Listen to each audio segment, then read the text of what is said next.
한바타에서는 어떻게 살아가는 것이 진리에 맞는 삶이라고 했을까요?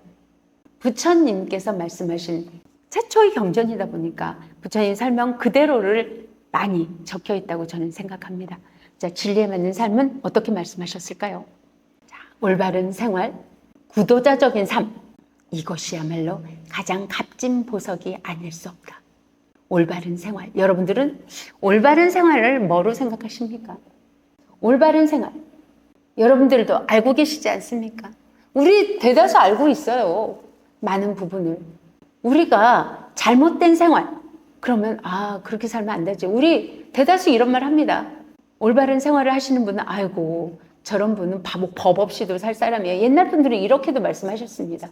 근데 옛날 분들이 말씀하신 법 없이도 살 사람은 어찌게 보면 또 자기 이득을 챙기지 못하는, 남을 위해서만 존재하는 그런 삶이 최고의 삶이다, 이렇게 믿어 의심치 않았던 그분들을 우리는 그렇게 말하고 있는지도 모릅니다. 하지만 여기서 말하는 올바른 생활이라는 것은 남에게 괴롭힘을 당하지도 않고 남을 괴롭히지도 않는 삶입니다. 스스로 괴롭힘을 당하고 있다면 그것은 올바른 삶이 아닙니다.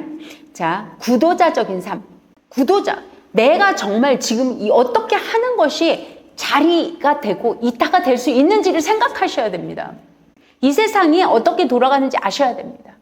그래서 내가 지금 중도를 행할 수 있는가, 이런 부분을 생각하셔서 살아가는 삶, 그런 걸 생각하는 구도자적인 삶을 사는 분이야말로 올바른 생활을 하실 수 있으시겠죠.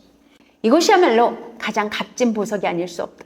진리에 맞는 삶을 사는데 당연한 거 아닙니까? 우주가 진리라는 참진 이치의 이치에 의해서 돌아가고 있습니다.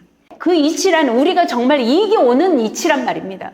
나에게 정말 이익이 오는 이치에 따라 살아가고 있는데 이것이야말로 가장 큰 이득이 나에게 오는데 이것이 보석이라 아닐 수 없다고. 보석을 왜 보석이라 했습니까? 가치가 나가니까 보석이라고 하는 거 아닙니까? 그런데 우리가 지금 진리에 맞는 삶이 가장 가치가 나간다, 가치가 있다, 나에게 제일 큰 이득이 온다, 이렇게 생각하셔야 됩니다. 거칠게 말하며 남을 괴롭히기를 좋아하는 자, 이런 짐승 같은 자의 삶은 죄악으로 가득 차 있다. 이런 사람 꽤 있어요.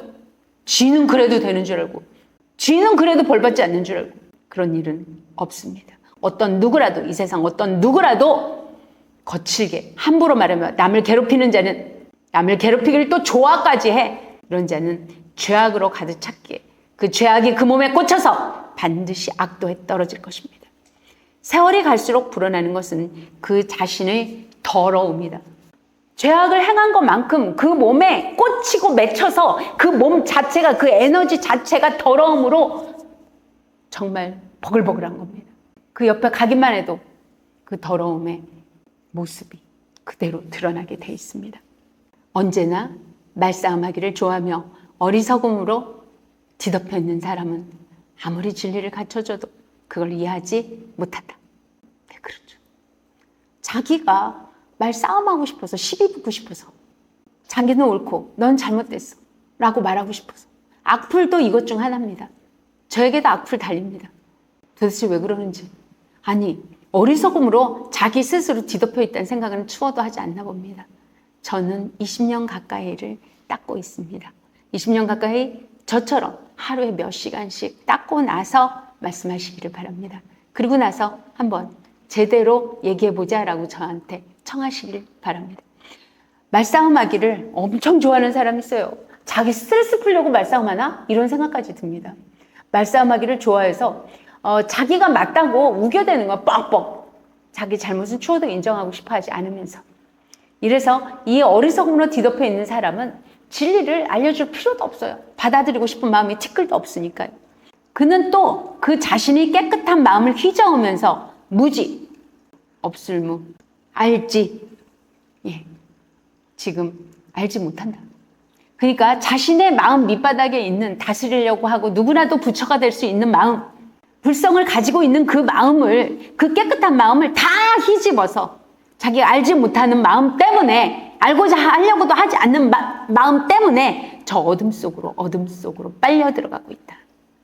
그리고 그는 죄가 지옥으로 가는 지름길이라는 것을 알지 못한다.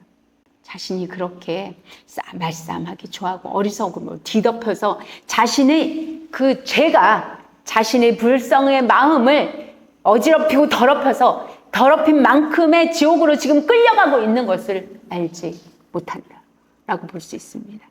이런 사람은 마침내 불행에 빠지게 되며 이 자궁에서 저 자궁으로 어둠 속에서 어둠 속으로 끝없이 헤매게 된다. 그리고 이 삶이 끝날 때 그를 맞는 것은 고통뿐이다. 여러분들이 스스로 얼마나 잘났다고 생각하시기에 부처님의 초기 경전인 수타니파타에 나오는 말씀을 그렇게 부정하십니까?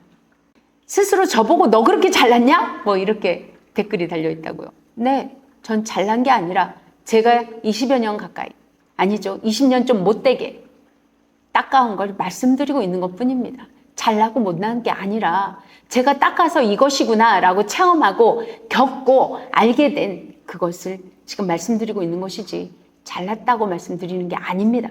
오해하지 마십시오. 그리고 이 삶이 끝날 때 자기가 그렇게 불행해 이 자궁에서 저 자궁으로 어떤 자궁으로 빠져들어갈까요?